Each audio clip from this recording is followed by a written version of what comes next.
Rumble's red, Frenzy is blue, and I think I need a do-over on my first toy review.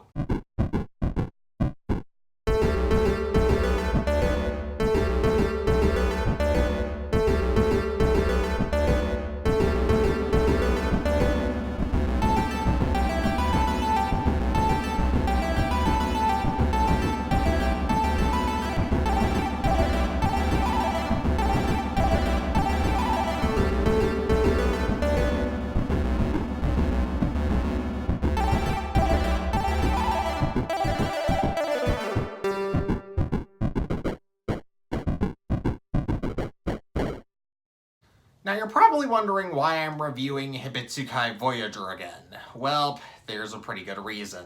You're probably thinking that the reason I'm doing this is because I've lost it altogether. To which I say, it's kinda hard to lose something you weren't born with. My other reasoning is because, did I actually review that toy? Let's be real here, that wasn't so much a review as much as it was me blabbing on it for 5 minutes about what I thought about the toy, which I guess is kind of a review, but, well, the intro and the fact that there was absolutely no editing in it. That's another reason to do this over again. Another thing against the first episode was that I didn't have a script, or at least I didn't bother to make one.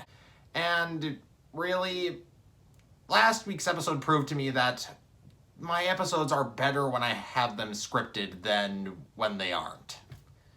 Unless if it's episode 12, in which case, that episode was kind of a disaster on my end.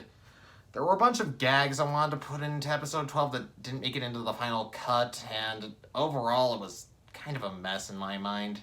But that is why from here on out, I'm planning on making every episode that ends in the number 6 a redo of one of my first 12 episodes, barring number 2, because I kinda lost one of the claws for Croc, and I don't like to review a toy that's incomplete.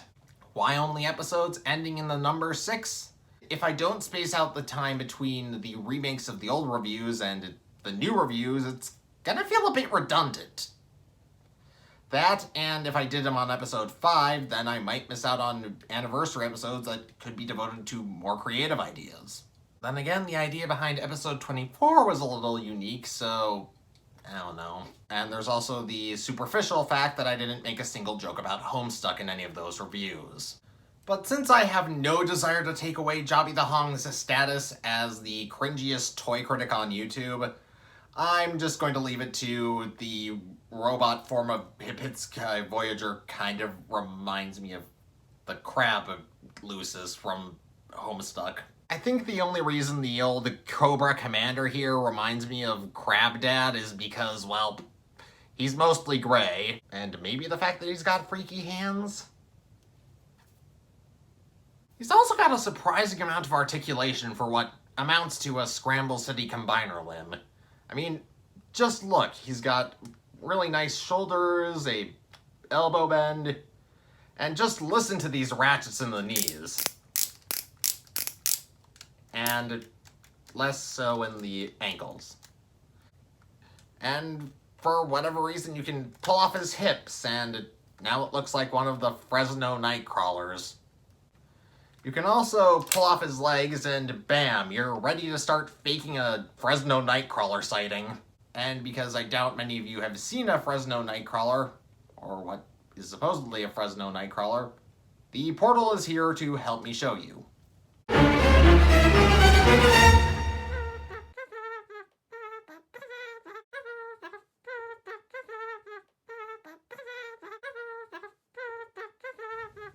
Thank you, Portal.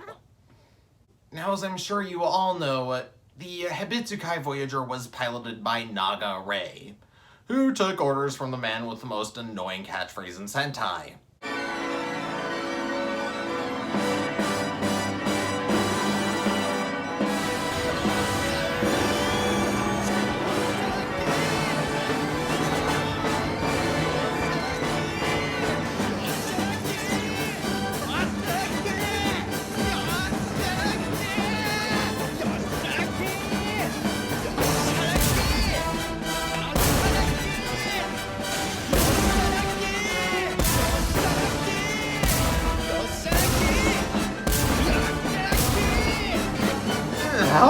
God, shut up!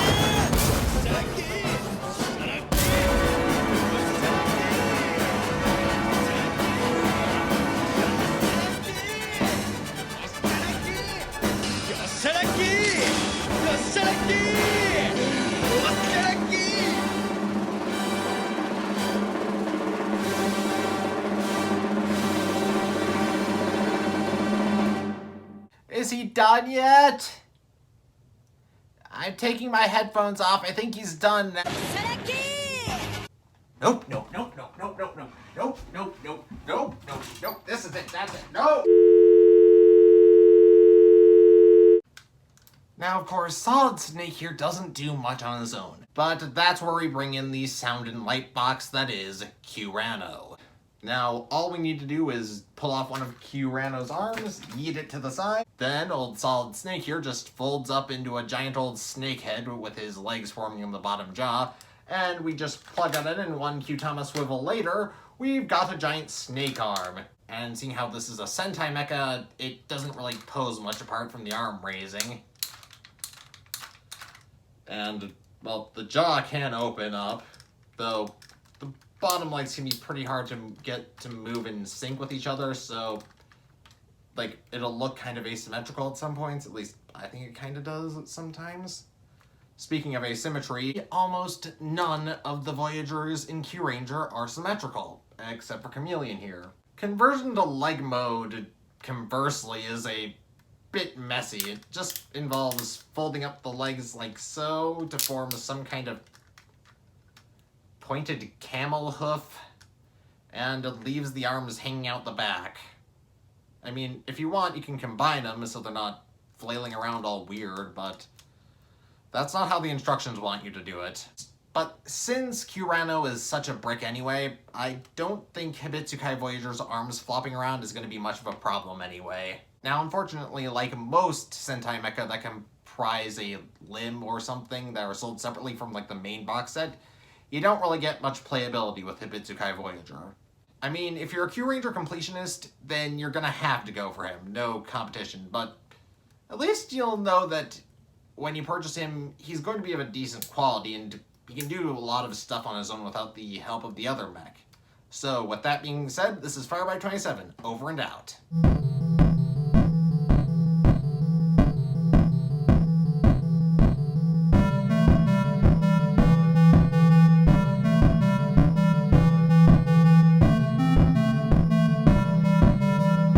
Hey guys, Ryan here, just reminding you to like the video, share it with your friends online, subscribe to my channel, ring the notification bell to know when and where I'm going to be posting the next episode of It Figures.